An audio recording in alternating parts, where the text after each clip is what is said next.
എൻ്റെ പേര് റഫീഖ്, വീട് ബംഗോല. എൻ്റെ ചോദ്യം, ചില ഹദീസുകളെ നിഷേധിക്കുന്ന ചില ആളുകളുണ്ട് അവരുടെ സ്വകാര്യ സംഭാഷണങ്ങളിൽ. എന്നാൽ ഹദീസിനെ അവർ വിശ്വാസ പ്രമാണമായിട്ട് എടുക്കാറുണ്ട്. ഞാനൊരു പള്ളിയിൽ ഖുത്ബ കേട്ടപ്പോൾ അവിടുത്തെ ഇമാമ അന്നത്തെ ഖുത്ബയിൽ പ്രസംഗിച്ച് കുറച്ചാളായി കേട്ടിട്ട് താടി നീട്ടി വളർത്തലും നെരിയാണിക്ക് മുകളിൽ വസ്ത്രം ധരിക്കലൊന്നുമല്ല തഖ്വ, അതൊന്നും തഖ്വയുടെ രൂപമല്ല. അപ്പോൾ എന്ന് പറഞ്ഞാൽ അതിനൊക്കെ നിസ്സാരവൽക്കരിക്കുകയും അതുപോലെ തന്നെ ഈ ദജ്ജാലിൻ്റെ ഹദീസുകൾ, അങ്ങനെ കുറേ ഹദീസുകൾ നിഷേധിക്കുകയും, എന്നാൽ അവർ തന്നെ ഈ ഹദീസ് വിശ്വാസപ്രമാണമായിട്ട് എടുക്കുകയും ചെയ്യുന്നുണ്ട്. അപ്പോൾ അവരെ പറ്റി നമ്മൾ എന്താ മനസ്സിലാക്കേണ്ടത്? കുറച്ച് ഹദീസുകൾ അംഗീകരിക്കുന്നുണ്ട്, കുറച്ച് ഹദീസുകളെ തള്ളുന്നുണ്ട്. നിര്യാണിക്ക് താഴെ തുണി വന്നാലും കുഴപ്പമില്ല, നിസ്കരിക്കുക, അങ്ങനെ നിസ്കരിക്കുക എന്നുള്ള സംസാരമൊക്കെ നമ്മൾ പല സുഹൃത്തുക്കളായിട്ട് സംസാരിക്കുമ്പോൾ അവർ പറയുന്നുണ്ട്. ഇതിൻ്റെ അവരെ പറ്റി നമ്മൾ എന്താ മനസ്സിലാക്കേണ്ടത്?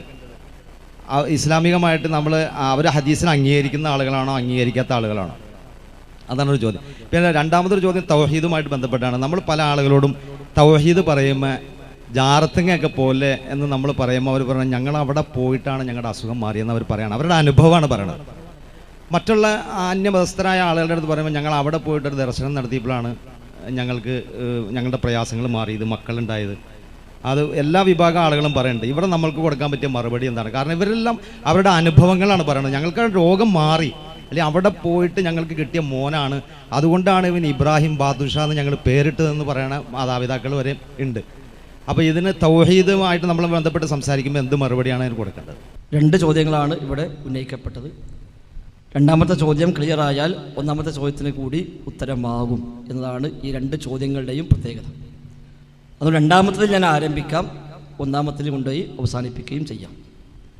യഥാർത്ഥത്തിൽ ഈ പ്രപഞ്ചം മുഴുവനും സൃഷ്ടിച്ച ഏകനായ ഒരു സൃഷ്ടാവ്, ആ സൃഷ്ടാവിൻ്റെ തീരുമാനങ്ങളാണ് ഈ പ്രപഞ്ചത്തിൽ നടന്നുകൊണ്ടിരിക്കുന്നത്. നമ്മൾ അംഗീകരിച്ചാലും ഇല്ലെങ്കിലും, അംഗീകരിക്കുന്ന ആളുകളുണ്ട്, നിഷേധിക്കുന്ന ആളുകളുണ്ട്. എന്താണെങ്കിലും ആകാശവും ഭൂമിയും സൂര്യനും ചന്ദ്രനും സർവ്വചരാചരങ്ങളും വളരെ വ്യവസ്ഥാപിതമായി മുന്നോട്ട് പോയിക്കൊണ്ടിരിക്കുന്നു. ഇതൊന്നും നിയന്ത്രിക്കാൻ ഒരു നിയന്താവില്ലാതെ, സട്ടാവില്ലാതെ ഇതിങ്ങനെ പോകും എന്ന് പറയാൻ ആർക്കും കഴിയില്ല. ആ സട്ടാവിൻ്റെ തീരുമാനമാണ് ഈ ലോകത്ത് നടക്കുന്നത്. ഈ ലോകത്ത് അല്ലാഹു തആല ചില വ്യവസ്ഥകളെ അവൻ സംവിധാനിക്കുകയും ആ വ്യവസ്ഥ പ്രകാരം ഈ ലോകത്തെ ക്രമീകരിക്കുകയും അതുപ്രകാരം ഈ ലോകം മുന്നോട്ട് ചലിച്ചുകൊണ്ടിരിക്കുകയും ചെയ്യുന്നു. ആ വ്യവസ്ഥകളിൽ കൈകടത്തുവാനോ ആ വ്യവസ്ഥകളെ മാറ്റം വരുത്തുവാനോ സൃഷ്ടാവിനല്ലാതെ ഒരു സൃഷ്ടിക്കും സാധ്യമല്ല. ഇതൊരു അടിസ്ഥാന പാഠമാണ്.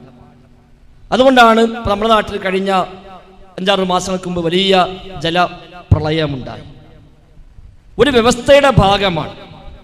ഒരുപക്ഷെ കാലാവസ്ഥാ പ്രവചനം കൊണ്ടോ അതല്ലെങ്കിൽ സമാനമായ മറ്റു സംവിധാനങ്ങൾ കൊണ്ടോ ഇത്തരം പ്രതിഭാസങ്ങൾ വരുമ്പോൾ ഒരുപക്ഷെ നേരത്തെ നമുക്ക് അതിൻ്റെ ലക്ഷണങ്ങൾ മനസ്സിലാക്കി പ്രവചിക്കാൻ പറ്റിയേക്കാം. പക്ഷെ തടുക്കാൻ കഴിയില്ല.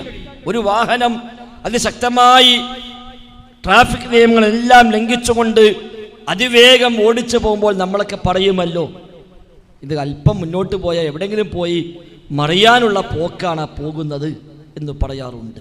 ലക്ഷണം കണ്ട് പറഞ്ഞതാണ്. എന്ന പോലെ ചില പ്രകൃതിപരമായ ചില സംവിധാനങ്ങൾ അടിസ്ഥാനമാക്കി ന്യൂനമർദ്ദം രൂപപ്പെട്ടു വരുന്നതിനെ നോക്കി കാറ്റിൻ്റെ ഗതി നോക്കിയിട്ടൊക്കെ ഒരു പക്ഷെ പറയാം ഇത്ര മണിക്കൂറിനുള്ളിൽ ശക്തമായ കാറ്റടിക്കും, ശക്തമായ മഴ പെയ്യും എന്നൊക്കെ പറയാറുണ്ട്. പക്ഷെ ആ പ്രതിഭാസം വേണ്ടെന്ന് വെക്കാൻ ആർക്കും സാധ്യമല്ല. മഴ വരും, വെയിൽ വരും, അതേപോലെ തീക്കാറ്റ് വരും, തീപിടുത്തമുണ്ടാകും. ഇങ്ങനെ പലതും ലോകത്ത് നടന്നുകൊണ്ടിരിക്കുന്നു. ഗവൺമെൻറ്റുകൾ മാറി മാറി വന്നാലും എത്ര വലിയ അധികാര ശക്തികൾ രംഗത്ത് വന്നാലും ഈ സംവിധാനങ്ങളെ മറികടക്കാൻ ആരെക്കൊണ്ടും കഴിയില്ല. ആ സംവിധാനത്തിൽ മനുഷ്യൻ അവൻ പഞ്ചപുച്ഛമടക്കി നിൽക്കാൻ മാത്രമേ സാധ്യമാകൂ. ആ സൃഷ്ടാവ് ലോകത്ത് വെച്ച വ്യവസ്ഥകളുടെ ഭാഗമായി ചിലപ്പോൾ രോഗങ്ങൾ വരും, ചിലപ്പോൾ രോഗങ്ങൾ സുഖപ്പെട്ടു പോകും. അതിൻ്റെ ഭാഗമായി ഇവിടെ പ്രത്യുൽപാദനം നടക്കും. ആളുകൾക്ക് മക്കളുണ്ടാകും, ചില ആൾക്ക് മക്കളുണ്ടാകുന്നില്ല. അല്ലാഹു തആല ഈ ലോകത്ത് പല വ്യവസ്ഥകളെ സംവിധാനിച്ചു. ആ വ്യവസ്ഥകളുടെ അടിസ്ഥാനത്തിൽ കാര്യങ്ങൾ നടന്നുകൊണ്ടിരിക്കുന്നു. ആണും പെണ്ണും ഇണ ചേർന്ന് കഴിഞ്ഞാൽ പെണ്ണ് ഗർഭിണിയായി മാറുക, പിന്നീട് അവൾ പ്രസവിക്കുക, അതിലൂടെ പുതിയൊരു മനുഷ്യൻ ഉണ്ടായി വരിക ഈ ലോകത്തെ ഒരു ക്രമമാണ്. എന്നാൽ എവിടെ ഒരു ആണും പെണ്ണും ഇണ ചേർന്നാലും അവിടെയെല്ലാം ഗർഭമുണ്ടാകണം എന്നില്ല. ഉണ്ടായ ഗർഭങ്ങളെല്ലാം പൂർണ്ണ വളർച്ച പ്രാപിക്കണമെന്നില്ല. പൂർണ്ണ വളർച്ച പ്രാപിച്ചവയെല്ലാം പ്രസവിച്ചു കഴിഞ്ഞാൽ അതേപോലെ ജനിച്ച് ജീവിച്ച് വളർന്നു വരണം എന്നില്ല. ഏത് രംഗത്തും വെച്ച അവസ്ഥ മാറ്റങ്ങൾ സംഭവിക്കാം. അതുകൊണ്ട് രോഗമുണ്ടാകുന്നത് ലോകത്തിൻ്റെ സട്ടാവ് നിശ്ചയിച്ച ചില വ്യവസ്ഥകളെ അടിസ്ഥാനപ്പെടുത്തിയാണ്. അതുകൊണ്ട് ആ രോഗത്തെ സുഖപ്പെടുത്തുന്നിടത്തും അള്ളാഹു വെച്ച ചില വ്യവസ്ഥകൾ അതിൽ ഒരു ഭാഗമാണ്. അതിനാലാണ് ചികിത്സ എന്ന ഒന്നുണ്ടായത്. രോഗങ്ങൾക്ക് പല കാരണങ്ങളുണ്ടാകാം. ശരീരത്തിലുണ്ടാകുന്ന എന്തെങ്കിലുമൊക്കെ ദോഷങ്ങളെ കൊണ്ട് രോഗങ്ങൾ വരാം. ഒരു ന്യായമല്ലാത്ത ഭക്ഷണം കഴിച്ചു, അതുകൊണ്ട് രോഗങ്ങൾ വരാം. ഞരമ്പുകൾക്ക് തകരാറ് സംഭവിച്ചു, രോഗങ്ങൾ വരാം. എല്ലുകൾക്ക് തകരാറ് സംഭവിച്ചു, രോഗം വരാം. എവിടെയെങ്കിലും ഒരു നമ്മുടെ ശരീരത്തിൻ്റെ പ്രവർത്തന മേഖലയിൽ എവിടെയെങ്കിലും തകരാറ് സംഭവിച്ചു, രോഗങ്ങൾ വരാം. പൈശാചികമായ ചില ഇടപെടൽ കൊണ്ട് രോഗങ്ങൾ വരാം. പല കാരണങ്ങൾ രോഗത്തിനുണ്ട്. ആ രോഗം സുഖപ്പെടാനും പല കാരണങ്ങൾ ഉണ്ട്. എല്ല് പൊട്ടിയാൽ ആ എല്ല് കൂട്ടിച്ചേർത്ത് വെച്ച് പ്ലാസ്റ്റർ ഇടുക ചെയ്യുക. അത് കൂട്ടിച്ചേർക്കാതെ ഗുളിക മാത്രം കഴിച്ചാൽ ആ എല്ല് സുഖപ്പെടില്ല. ചില രോഗത്തിന് ഓപ്പറേഷൻ വേണമെന്ന് പറയും, ചിലതിന് ഓപ്പറേഷൻ ആവശ്യമില്ല, ചെയ്യാൻ പാടില്ല എന്ന് പറയും. അപ്പോൾ രോഗം വരാനും രോഗം മാറാനും പല കാരണങ്ങൾ ഇവിടെ നിശ്ചയിക്കപ്പെട്ടിട്ടുണ്ട്. ആ കാരണങ്ങൾ ഉപയോഗപ്പെടുത്താം.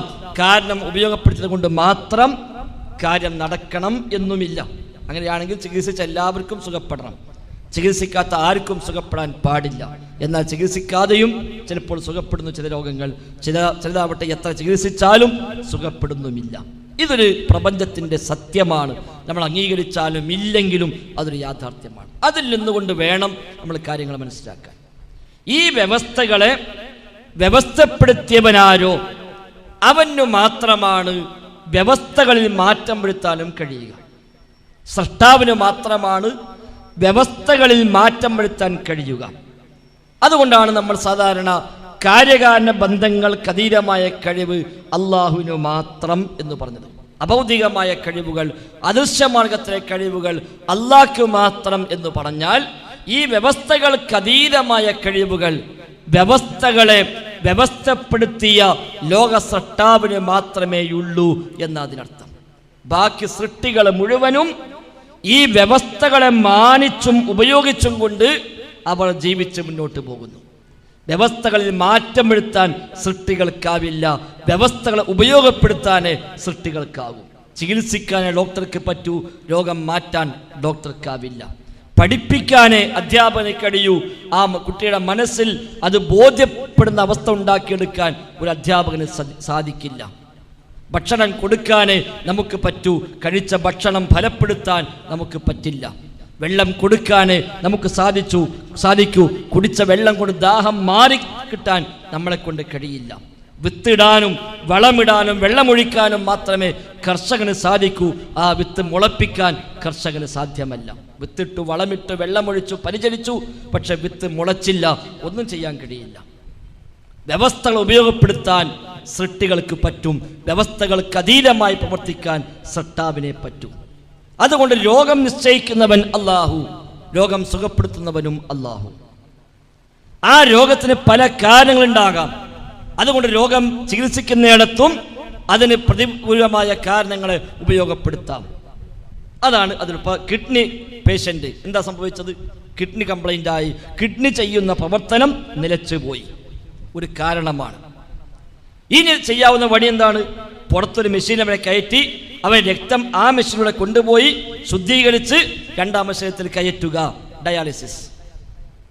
ഈ വ്യവസ്ഥയ്ക്ക് പ്രതിവിധിയായി മറ്റൊരു വ്യവസ്ഥയെ ഉപയോഗപ്പെടുത്തുന്നു. അതേ പറ്റുള്ളൂ, വേറെ പണി ചെയ്യാൻ കഴിയില്ല. ആ പണി പുറത്തുനിന്ന് ചെയ്യിച്ചിട്ട് ശുദ്ധീകരിച്ച രക്തം ഉള്ളിലേക്ക് കയറ്റാൻ പറ്റും. ഇതാണ് ലോകത്തിൻ്റെ ഘടന, ലോകക്രമം അതാണ്. അതുകൊണ്ട് രോഗം നൽകുന്നവൻ സൃഷ്ടാവാണ്, രോഗം സുഖപ്പെടുത്തുന്നവനും സൃഷ്ടാവാണ്. പിന്നെ എങ്ങനെ ദർഗയിൽ പോയിട്ട് പ്രാർത്ഥിച്ച് രോഗം മാറി? എങ്ങനെ ആൾ ദൈവങ്ങളെ മുന്നിൽ ചെന്ന് അവൻ നൽകുന്ന ഭസ്മങ്ങൾ കൊണ്ട് അവൻ നൽകുന്ന ആശീർവാദം കൊണ്ട്, അവർ നൽകുന്ന ഒരു വാക്ക് കൊണ്ട്, അവൻ്റെ ഒരു സ്പർശനം കൊണ്ട്, അവൻ്റെ ഒരു നോട്ടം കൊണ്ട് എങ്ങനെ രോഗം സുഖപ്പെട്ടു? ആളുകൾ എന്നും ചോദിക്കുന്ന ചോദ്യമാണത്. പലരും പറയും അവിടെ പോയിട്ടാണ് സന്താനം ഉണ്ടായത്, അവിടെ പോയിട്ടാണ് രോഗം സുഖപ്പെട്ടത്. ആ തങ്ങളുടെ വാക്ക് കൊണ്ടാണ്, ആ ആൾ ദൈവത്തിൻ്റെ ഇടപെടൽ കൊണ്ടാണ്, ആ ബാബയുടെ, ആ അമ്മയുടെ, ആ ബീബിയുടെ, ആ സിദ്ധൻ്റെ, ആ ഷെയ്ഖിൻ്റെ, ആ ഹോജയുടെ, ആ ദർഗയുടെ കാര്യങ്ങൾ കൊണ്ടാണ് എൻ്റെ പ്രശ്നങ്ങൾക്ക് പരിഹാരമായത്. ഒന്നാമതായി മനസ്സിലാക്കേണ്ടത് ഒരാൾക്കും അങ്ങനെ ഇടപെടാൻ കഴിയില്ല എന്ന അടിസ്ഥാന തത്വമാണ്. എവിടെ പോയി പ്രാർത്ഥിച്ചാലും കുട്ടിയെ തന്നത് ആ ദർഗയിൽ മരിച്ചു മടമാടപ്പെട്ട മഹാനല്ല, ആ ആൾ ദൈവമല്ല, ആ ഒരു സിദ്ധനല്ല നമുക്ക് സന്താനത്തെ നൽകിയത്.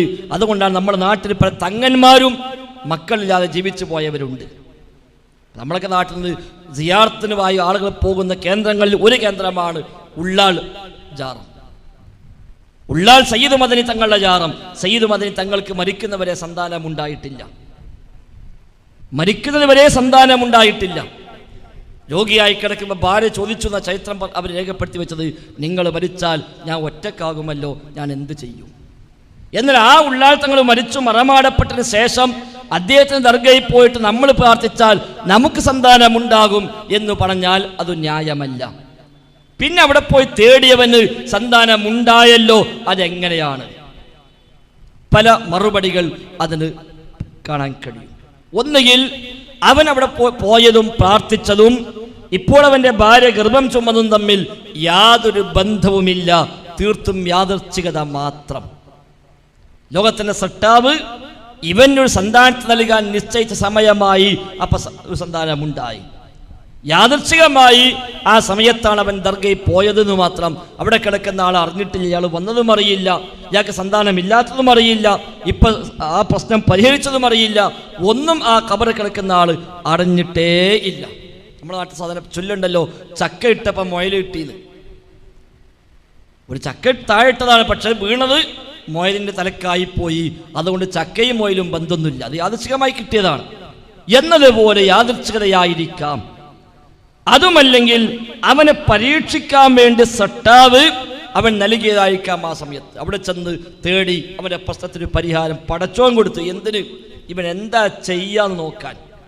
ഇത് നന്ദി ഖബറാളിക്ക് കൊടുക്കുമോ അതല്ല സട്ടാവിന് കൊടുക്കുമോ എന്ന് പരീക്ഷിക്കാൻ വേണ്ടി ഒരു പരീക്ഷണാർത്ഥം അല്ലാഹു തആല നൽകിയതായിരിക്കാം.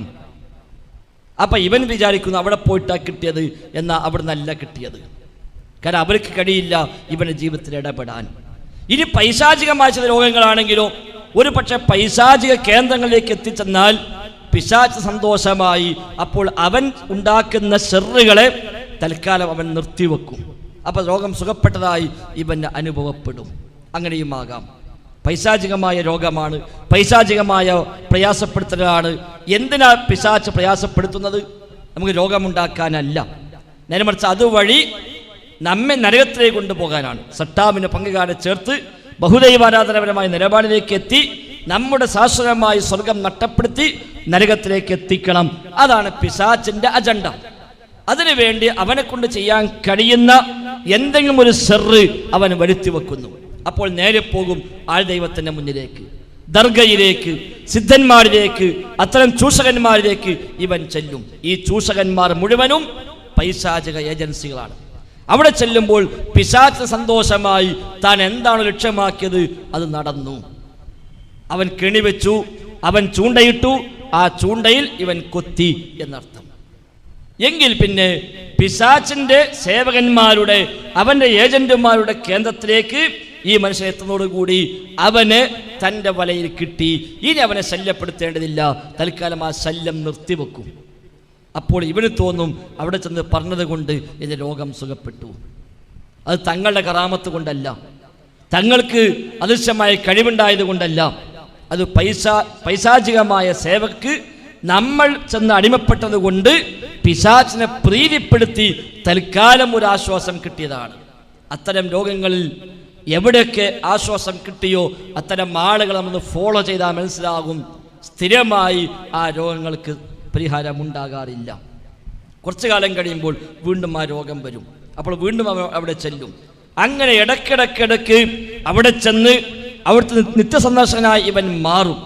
ഇവൻ അയൽപ്പക്കത്തോ കുടുംബത്തിലോ ആർക്ക് രോഗം വന്നാലും അവരെ മുഴുവൻ അങ്ങോട്ട് കൊണ്ടുപോകുന്ന റിക്രൂട്ടിംഗ് ഏജന്റായി ഇവൻ അറിയാതെ വർക്ക് ചെയ്യും. അങ്ങനെ ഇവൻ ഉപയോഗപ്പെടുത്തി ആ നാട്ടിൽ നല്ലൊരു ശതമാനം ആളുകളെ ശിർക്കിന്റെ ബഹുദൈവാരാധനപരമായ നിലപാടിലേക്ക് കൊണ്ടുചെല്ലുകയും അതുവഴി ശിർക്കിനവിടെ ഒരു വിശ്വാസ്യത ഉണ്ടാക്കിയെടുക്കുകയും ചെയ്യാനുള്ള പൈശാചികമായ പ്രവർത്തനങ്ങളുടെ ഭാഗമായാണ് അത്തരം ചില കാര്യങ്ങൾ നടക്കുന്നത് എന്ന് നമ്മളതുമായി ബന്ധപ്പെട്ട് മനസ്സിലാക്കുക. ഈ വിഷയത്തിൽ ഈ നിലപാട് മനസ്സിലാക്കാതെ പോയപ്പോഴാണ് പല ആളുകൾക്കും ഹദീസുകൾ തള്ളേണ്ടി വന്നത്. അത് ഞാൻ പറഞ്ഞു. രണ്ടാമത്തെ മനസ്സിലാക്കിയാൽ ഒന്നാമത്തെ ചോദ്യം ക്ലിയർ ആകുമെന്ന് പറഞ്ഞത്. അദൃശ്യമായ കഴിവുകൾ അല്ലാഹ്ക്ക് മാത്രം, അഥവാ വ്യവസ്ഥകൾക്ക് അതീതമായി വർക്ക് ചെയ്യാൻ ലോകത്തിലെ സൃഷ്ടാവിന് മാത്രമേ സാധിക്കൂ, സൃഷ്ടിക്ക് സാധ്യമല്ല എന്ന് മനസ്സിലാക്കിയെടുത്തു വന്ന അബദ്ധങ്ങളുടെ കാരണമായി ചിലർ വിചാരിച്ചു പൈശാചികമായ ഉപദ്രവം ഉണ്ടാകുമെന്ന് വിശ്വസിക്കാൻ തന്നെ പറ്റൂല. അങ്ങനെ വിശ്വസിച്ചാൽ പിശാച് നമ്മൾ കാണുന്നില്ലല്ലോ, അതുകൊണ്ട് പൈശാചിക ഉപദ്രവം എന്ന് പറഞ്ഞാൽ അദൃശ്യ ഉപദ്രവമാണ്, അത് ഉണ്ടാകാൻ പറ്റൂല. അത് ഉണ്ടാകുമെന്ന് പറഞ്ഞാൽ അദൃശ്യമായി സൃഷ്ടാവല്ലാത്തവർ ദോഷം വരുത്തുമെന്ന് വിശ്വസിക്കലായി മാറും. അതുകൊണ്ട് പൈശാചിക ദോഷമൊന്നുമില്ല എന്ന് പറയണം എന്ന് ചിലർ മനസ്സിലാക്കി. അപ്പോഴാണ് സ്വാഭാവികമായും സിഹിർ അതുമായി ബന്ധപ്പെട്ട ചർച്ച ഇവിടെ അനാവശ്യമായി വിളിച്ചേക്കപ്പെട്ടത്. അപ്പോഴാണ് പിശാചുമായി ബന്ധപ്പെട്ടു വന്ന പല അധ്യാപനങ്ങളും ഹദീസുകളിൽ വന്നപ്പോൾ ആ ഹദീസ് എല്ലാം തള്ളിക്കളയേണ്ടി വന്നത്. ആ ഹദീസ് തള്ളുമ്പോൾ സ്വാഭാവികമായും ചോദിക്കും, ഈ ഹദീസ് തള്ളാൻ എന്താണ് മാനദണ്ഡം? ഒരു മാനദണ്ഡം ഇല്ലാതെ തള്ളാൻ പറ്റുമല്ലോ. അപ്പൊ തള്ളാൻ ഒരു മാനദണ്ഡം വേണം. അതിന് ചില പുതിയ മാനദണ്ഡം ഉണ്ടാക്കിയെടുത്തു. വൃത്തത്തിനുള്ളിൽ നിൽക്കാൻ കഴിയാത്തത് കൊണ്ട് നിൽക്കുന്നിടത്ത് വൃത്തം വരച്ചു. അതാണ് നമ്മൾ ചെയ്തത്. ഒരു വൃത്തം വരച്ചോട്ട് അതിൽ നിൽക്കാനാ പറഞ്ഞത്, പക്ഷെ അതിൽ നിൽക്കാൻ തയ്യാറല്ല. അപ്പൊ നിൽക്കുന്നിടത്ത് വൃത്തം വരയ്ക്കുക, അവന് സമാധാനമായി ഞാൻ നിൽക്കുന്നത് വൃത്തത്തിനുള്ളിൽ തന്നെയാണ്. അതാണ് ഇവിടെ സംഭവിച്ചത്. അപ്പൊ ചില പുതിയ വൃത്തങ്ങളെ അവർ വരച്ചു. അതിന്റെ ഭാഗമാണ് ഖുർആനെതിരായ ഹദീസ് സ്വീകരിക്കേണ്ടതില്ല. അപ്പൊ കുറെ ഹദീസ് തൽക്കാലം ഒഴിവാക്കാൻ പറ്റും. അതേപോലെ 1, 2, 3 വ്യക്തികളിലൂടെ കൈമാറി വന്ന ഹദീസുകൾ സ്വീകരിക്കേണ്ടതില്ല. അപ്പൊ വേറെ കുറെ ഹദീസ് ഒഴിവാക്കാൻ പറ്റി. ബുദ്ധിക്കെതിരായ ഹദീസ് സ്വീകരിക്കേണ്ടതില്ല, അപ്പോൾ അതും ഒഴിവാക്കാൻ പറ്റി. ഇങ്ങനെയുള്ള ചില പുതിയ വൃത്തങ്ങൾ വരച്ചപ്പോൾ പല ഹദീസുകളും പുറത്തായി. അതോടുകൂടി ഹദീസിനോടുള്ള ബഹുമാനം സ്വാഭാവികമായും കുറയും. ഇതിന് കുറെ വ്യാജന ഉണ്ടെന്ന് മനസ്സിലായാൽ പിന്നെ അതിനോട് ഒരു ആദരവും ബഹുമാനം ഉണ്ടാവില്ലല്ലോ. അത് ഹദീസിലെ ഏത് വിഷയം അങ്ങനെ തന്നെ ഒരു കൂട്ടായ്മയിൽ നിൽക്കുന്നു. നമുക്ക് നേതൃത്വം നൽകുന്ന പണ്ഡിതന്മാർ, നേതൃത്വം നൽകുന്ന സംഘടനാ നേതാക്കന്മാർ, അതിൽ നല്ലൊരു ശതമാനം അവർ നിസ്വാർത്ഥരല്ല, അവർക്ക് സ്വാർത്ഥ താല്പര്യം ഉണ്ടെന്ന് മനസ്സിലായാൽ സ്വാഭാവികമായും ആ കൂട്ടായ്മ വല്ലാണ്ട് അകന്നു പോകുമല്ലോ. അത് മാനുഷികമാണ്. എന്ന പോലെ പല ഹദീസും ഇങ്ങനെ മാറ്റി പോന്നപ്പോൾ ഹദീസ് മാത്രം വലിയ കാര്യമല്ല, അതൊന്നും അങ്ങനെ വിശ്വസിക്കാൻ പറ്റിയതല്ല, എല്ലാം സ്വീകാര്യമൊന്നുമല്ല എന്ന് വന്നപ്പോൾ സ്വീകാര്യയോഗ്യമായ ഹദീസിനോട് പോലും ഒരു പുച്ഛ മനോഭാവം ഉണ്ടായി. അതാണ് മെല്ലെ പിന്നീട് ഘട്ടം ഘട്ടമായി ഹദീസുകളെ തന്നെ നിരാകരിക്കുന്ന അവസ്ഥയിലേക്ക് എത്തുക. ഇപ്പോൾ അവർ പറയും ഹദീസ് പ്രമാണമാണ്, ഈ ഹദീസൊന്നും സ്വീകരിക്കുന്നില്ല. ഇത്തരം ആളുകൾ ചോദ്യകർത്താവ് സൂചിപ്പിച്ച അത്തരം ആളുകളെ സംബന്ധിച്ച് ഇന്ന് അവർ നിഷേധിക്കുന്ന മൊത്തം ഹദീസ് ലിസ്റ്റ് ചെയ്താൽ ഞാൻ മനസ്സിലാക്കുന്നത് ഏറ്റവും ചുരുങ്ങിയത് 1000 ഹദീസെങ്കിലും അവർ ഇപ്പോൾ നിരാകരിക്കുന്നുണ്ട്, നിഷേധിക്കുന്നുണ്ട്. 1000 ഹദീസെങ്കിലും. നമ്മൾ വിഷയം എണ്ണും ഒരു പക്ഷേ 8 10 വിഷയം ഉണ്ടാവുള്ളൂ. പക്ഷേ ഇപ്പം നേരത്തെ സിഹിർ പറഞ്ഞല്ലോ, ആ സിഹിർ വിഷയത്തിൽ സ്വഹീഹായ വ്യത്യസ്തമായ റിപ്പോർട്ടിൽ വന്ന ഹദീസുകൾ മുഴുവൻ നമ്മൾ ചേർത്ത് വെച്ചാൽ ഏറ്റവും ചുരുങ്ങിയത് 50 ഹദീസെങ്കിലും ആ വിഷയത്തിൽ സ്വീകാര്യയോഗ്യമായതുണ്ടാവും. അപ്പം സിഹിർ വിഷയത്തിലുള്ള നിഷേധ നിലപാട് സ്വീകരിക്കുമ്പോൾ 50 ഹദീസ് അയാൾ മാറ്റിവെക്കുന്നു. കണ്ണേർ വിഷയത്തിൽ ഏതാണ്ട് 100ഓളം ഹദീസുകൾ സ്വഹീഹായി വന്നവ കാണാൻ കഴിയും.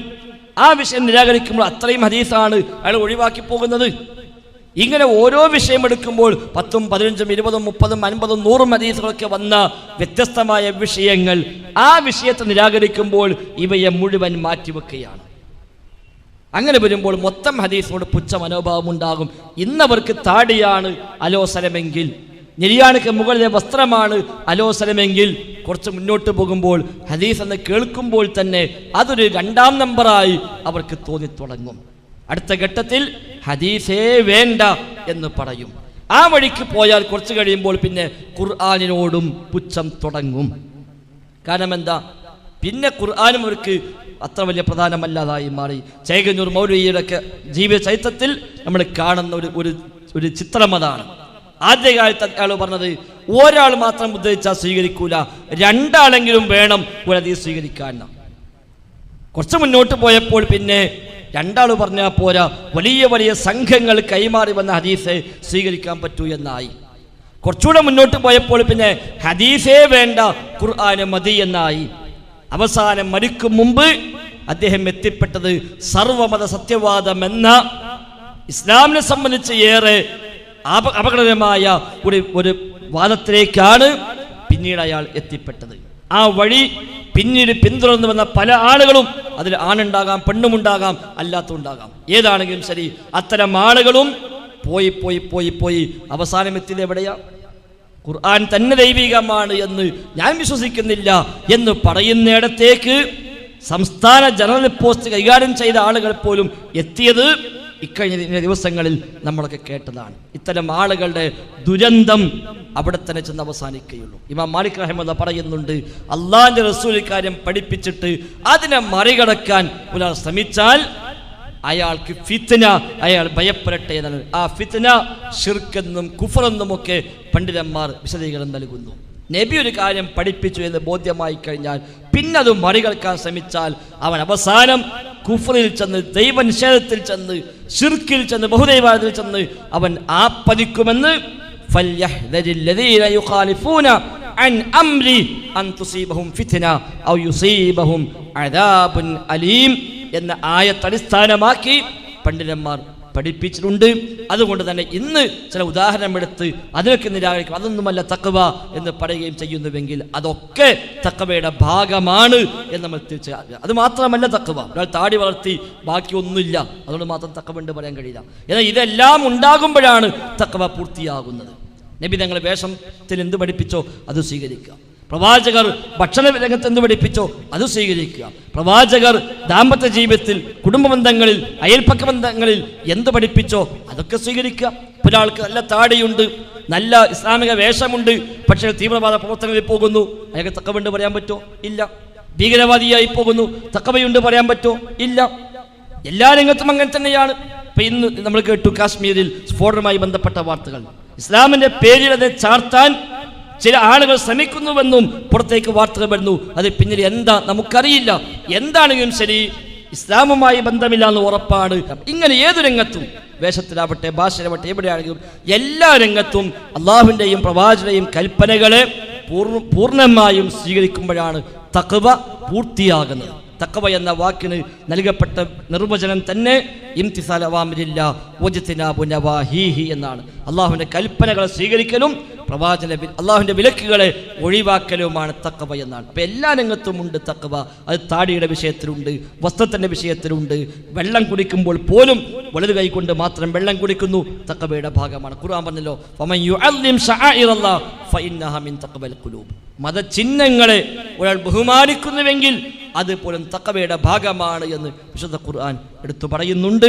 അതുകൊണ്ട് അതൊന്നും തഖ്വയല്ല എന്ന് പറഞ്ഞ് നിരാകരിക്കുമ്പോൾ ആ നിരാകരണം ഇനി അവസാനം ചെന്നെത്തുക ദൈവനിശ്ചയത്തിലേക്കാണ് എന്ന് കൂടി നാം തിരിച്ചറിയണമെന്നാണ് രണ്ട് ചോദ്യങ്ങൾക്കും ഒന്നിച്ച് ഒരു മറുപടിയായി സൂചിപ്പിക്കാനുള്ളത്. അള്ളാഹു സ്വീകരിക്കുമാറാവട്ടെ.